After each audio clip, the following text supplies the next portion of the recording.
मैं दुनिया भुला दूंगा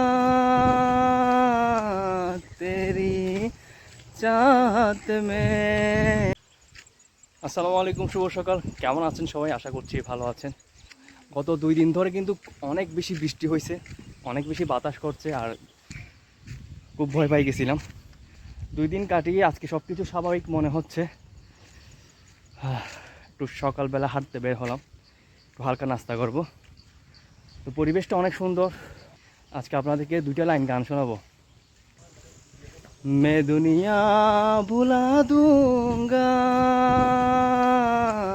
तेरी चाहत में, मैं दुनिया भुला दूंगा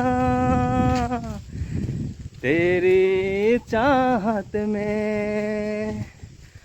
ओ दुश्मन जमाना मुझे ना बुलाना, मैं खुद को मिटा दूंगा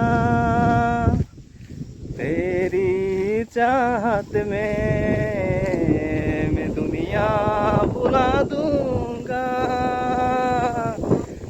तेरी चाहत में। ঠিক আছে, সবাই ভালো থাকবেন।